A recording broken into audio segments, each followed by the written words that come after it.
परमपूजनीय श्री हो ही रजत नगरी, हे चांदीचं शहर खामगाव. या खामगाव नगरीमध्ये अनेको वर्षापासून हा महाराजांचा विचार, हा प्रार्थनेचा विचार, हा सेवा मंडळाचा विचार, हे गुरुदेव सेवा मंडळाचं तत्वज्ञान जिवंत जर ठेवलं असेल तर गोपालनगर आणि हा सर्व परिसर, या परिसरामध्ये प्रतिवर्षाप्रमाणे याही वर्षी भव्य दिव्य असा महाराजांचा 56वा पुण्यतिथी महोत्सव आपल्या या परिसरामध्ये सुरू आहे. आणि त्याच निमित्तानं आता ही सामुदायिक प्रार्थना, या प्रार्थनेकरता जे जे लोक उपस्थित आहेत, भक्तिमती माता भगिनी असतील, बालगोपाळ असतील, सर्व सज्जन वृंद असतील, ही प्रार्थना ज्याच्या नशिबात आहे, ज्याला करायला भेटली, ज्याच्या कानावर पडली, ते सर्व भाग्यवान लोक आहेत, पुण्यवान लोक आहेत. ज्याचं पुण्याचा साठा, पुण्याचा संचय उत्कृष्ट असतो, त्यांच्याच नशिबामध्ये सामुदायिक प्रार्थना आहे, हरिपाठ आहे, काकडा आहे, भजन आहे, प्रवचन आहे, कीर्तन आहे, सत्संग आहे. अध्यात्म आणि परमार्थाचे जे जे काही कार्यक्रम चालतात, त्याच्यामध्ये जो सहभागी होऊ राहिला, समजून त्याला पुण्याचा ठेवा भरपूर आहे, पुण्याचा संचय भरपूर आहे. तुम्ही म्हणत असाल एवढा मोठा मंडप टाकला, दिवसभर एवढे पंगत चालल्या, अन्नदानाचा कार्यक्रम चालला, नंतर उपस्थिती कमी काय? खात्यावर जर पाप जमा असलं तर चांगल्या कामामध्ये त्याला धरून बांधून आणलं तरी तो टायमावर चाट देते. आणि ज्याचा पुण्याचा संचय जादा आहे, त्याला एखाद्या टीनाच्या घरात जर कोंडून ठेवलं, तो टीन काढून इथं हजर होते. हे त्याचं तुकाराम महाराजांचं प्रमाण आहे. एका अभंगामध्ये तुकाराम महाराज सांगतात, तुका म्हणे होता ठेवा, तो या भावा सापडला. ज्यांचा ठेवा, तुम्ही प्रार्थनेत बसले, तुम्ही कीर्तनात बसले, तुम्ही हरिपाठात बसले, म्हणजे ते या जन्माचंच तुमचं पुण्य आहे, अशातला काही प्रकार नाही. जन्मोजन्मी आम्ही बहुपुण्य केले, जन्मोजन्मात आपण पुण्याच्याच कार्यक्रमात आहोत. प्रभू राम जर असतील तर वानर म्हणून आपणच होतो. प्रभू श्रीकृष्ण जर असतील तर ते गायी ओढण्यासाठी जे गोपाल होते ते आपणच होतो. तुकाराम महाराज होते ते 14 टाळकरी आणि त्यांचा जो संघ चालायचा, त्यात आपणच होतो. आणि महाराज जे कलियुगामधला अवतार आहे, 68 मध्ये निघून गेले, यांच्या सोबत जे लाखो भगव्या टोप्या घालून लोक फिरायचे, महाराज म्हणजे काही साधा विषय नव्हता. उद्धरील्या लाखो गावीच्या शिडा म्हणजे गोटे. महाराजांनी काय गोटे उद्धरले काय? गोटे रूपी मनुष्याचा उद्धार केला. आपल्या खामगावला अनेक वेळा महाराज आले, राष्ट्रीय शाळेमध्ये त्यांचे कार्यक्रम व्हायचे. तारीख गवाय, जगा गवाय, सारे तिथं चित्र आजही उपलब्ध आहेत त्या राष्ट्रीय शाळेमध्ये. फक्त राष्ट्रीय शाळाच नाही तर हा जो निमकवडा परिसर आहे, या परिसरामध्ये अनेको महाराजांचे कार्यक्रम झाले, तिथं पाय लागले, कुठं कुठं थांबले, कोणाच्या घरी दूध घेतलं, हे सर्व पुरावे आहेत. अशी अनमोल मूर्ती आपल्या विदर्भामध्ये झाली. आणि तिसरा वर्ग शिकलेला माणूस यांनी फक्त भारतामध्ये प्रबोधन केलं नाही, भारतासारख्या अनेको देशामध्ये जगाचं भ्रमण केलं महाराजांनी. मलेशिया असल, जपान असल, खूप मोठे महाराजांची जीवनचरित्र जर वाचलं, जगाचा प्रवास केला. आणि जगाचा प्रवास केल्यानंतर या जगामध्ये जे विश्व धर्म परिषद भरत असते, पुऱ्या जगामधले जेवढे धर्मपंथ संप्रदाय असतील, त्या सर्व धर्मपंथ संप्रदायाची एक जगामध्ये एक विश्व धर्म परिषद होत असते. त्या विश्व धर्म परिषदेचे अध्यक्ष राष्ट्रसंत तुकडोजी महाराज होते. त्यांनी सर्व धर्माचा अभ्यास केला, सर्व पंथाचा, संप्रदायाचा अभ्यास केला. आणि अभ्यास केल्यानंतर जो सार निघाला तो म्हणजे ही सामुदायिक प्रार्थना.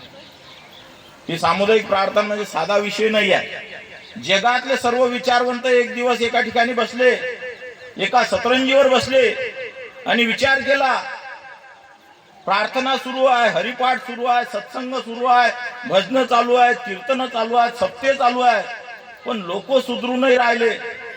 डीजे वाजला की भलतीशी चार्जिंग मारतात आणि पूजा मारतात, भलतीचा चांगलं सुरू आहे। कारण काय? आपण कमजोर कुठे पडू राहिलो? जगातले विचारवंत एका जागेवर बसले, विचार सुरू आहे। तेव्हा त्यांनी ठरवलं की आता एक प्रार्थना, एक असं काहीतरी आपल्याला द्यावं लागेल या जगाला। आणि ज्यावेळेस ती प्रार्थना तयार झाली, त्यामध्ये आता जी आपण इथं प्रार्थना घेतली यातला 80% भाग घेतला जगातल्या विचारवंतांनी, आणि उरलेली 20% जे आहे ते इतरांचा भरणा आहे। महाराजांचे मागचे 1-2 कळवे त्यांनी गायब केले, त्याच्यामध्ये दुसरं काही घातलं आणि ती प्रार्थना तयार झाली। आणि ती जी प्रार्थना चालते पूर्ण जगभर, तीच प्रार्थना आपण इथं घेतो। तुम्हाला ती प्रार्थना जर ऐकायची असेल जे त्यांनी तयार केलेली आहे, तर 12 महिने सकाळी 555 5:55 ला संस्कार नावाचं चॅनल लावा। संस्कार नावाच्या चॅनलवर 5:55 ला दररोज 12 महिने असते ते 5:55 ते 6:05 अशी 10 मिनिटं ती प्रार्थना चालते। आम्ही दररोज ऐकतो ती प्रार्थना। 5:50चा आमचा अलाराम लावलेला असते। 5:50 अलाराम वाजला की टीव्ही चालू करायचे, ते चॅनलवाला चालू करायचं, बरोबर ते चॅनल सिलेक्ट करायचं। 5 मिनिटात ते प्रक्रिया होते, 5:55 ला ती प्रार्थना सुरू होते। आपला काहीतरी नियम असला पाहिजे, कारण माऊलीने सुद्धा हरिपाठात सांगितलं की नित्य नेम नामी तो प्राणी दुर्लभ आणि लक्ष्मी वल्लभ तयार। आपला काहीतरी नियम असला पाहिजे। आपल्या मुलांवर मुलींवर संस्कार होणं आवश्यक आहे। महाराज ज्यावेळेस जगामध्ये भ्रमण करत असताना त्या देशातल्या लोकांनी विचारलं की महाराज, तुमच्या देशाचं धन काय आहे नेमकं? जपानला गेले, ते सांगितले आम्ही अनेक यंत्र निर्माण करू राहिलो, काय हे आमचं धन आहे। वेगवेगळ्या देशाने वेगवेगळं धन सांगितलं, पण महाराजनं सांगितलं चरित्र भारत का है धन, विशाल भारत का है मन, चरित्र जाएगा फिर देश रोएगा, जागो अपने धर्म को जगाओ। ज्या दिवशी भारतातलं चरित्र खलास होईल, भारत देश नष्ट व्हायला टाइम लागणार नाही। एका भजनात महाराज बोलले, चरित्र फना ही होगा फिर कैसे देश जिएगा।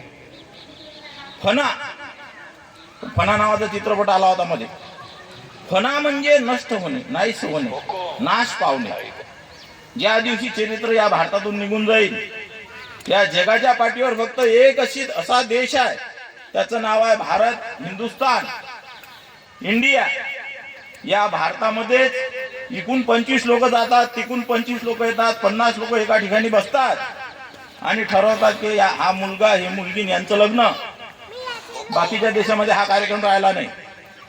जसे ते खेड्यामध्ये गवारा भरत असते, त्या गवाऱ्यामध्ये गायन बैलाची भेट होते, तसं इतर देशामध्ये तसा कार्यक्रम सुरू आहे। ज्या दिवशी भारतामध्ये हे प्रकार सुरू होतील, भारत नष्ट व्हायला वेळ लागणार नाही। आणि हे सांभाळून ठेवण्यासाठी ही प्रार्थना आहे, ध्यान आहे, ही पुण्यतिथी आहे, हरिपाठ आहे, काकळा आहे, सर्व अध्यात्म परमार्थ हे सांभाळून ठेवण्यासाठी। एका ठिकाणी महाराज एका श्लोकात सांगतात, जगत में कितना पाप है अंदाज के बाहर चला, ये संत का ही पुण्य है जो जग अब तक ना ढला। हे फक्त संतांची पुण्य आहे म्हणून हे जग कायम आहे। हरिप्राप्तीशी उपायन धरावे संतांचे ते पाय, देवापेक्षा संत श्रेष्ठ सांगितलेलं आहे। म्हणून संतांची पुण्यतिथी आहे। ज्यांनी अनेक पुण्याचा संचय आपल्या खात्यावर जमा केला, त्याची पुण्यतिथी होते। बाकी आपल्या जीवाचं काय होते? जास्तीत जास्त तिरवी। आपले एकदा ते माती सावटणं, दसकारे आणि तिरवीत बुंदी दाबली की मग चांगले जर मुलं मुली असतील तर ते वर्ष श्राद्ध करतात। त्याला पुण्यस्मरण म्हणतात. हे तारकेश्वर झेरॉक्स आहे ना, या तारकेश्वर झेरॉक्स मध्ये जे आजीची आता पुण्यस्मरण दिन साजरा केला होता. या जनुना गाव आहे ते, माझं कीर्तन ठेवलं होतं त्यांनी, फार मोठा कार्यक्रम केला होता त्यांनी. तर असे जर आपले मुलं मुली आपले वारसदार जर कामाची गोट असली तर ते वर्ष श्राद्ध त्याला पुण्यस्मरण म्हणतात ते करतात, नाही तर तिरवीवरच मोडून टाकतात. आणि तुम्हाला जर असं वाटत असेल की आपलं भविष्यामध्ये काहीतरी नाव चालावं, याच्यासाठी महाराजांनी ग्रामगीता लिहिली. ग्रामगीतेमध्ये फार मोठा अध्यात्म भरून ठेवलं. त्याच्यात काही ओव्या आल्या.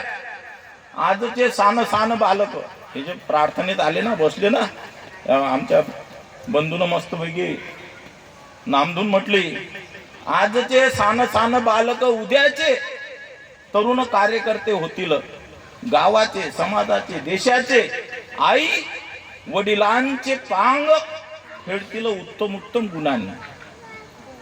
तुम्हाला आईला वडिलाला जर असं वाटत असेल की आपल्या मुलानं आपले पांग फेडले पाहिजे, आपल्याला शेवटची संध्याकाळ आपल्या गडरच्या मकानात झाली पाहिजे, तर त्यांना उत्तम उत्तम गुण द्या.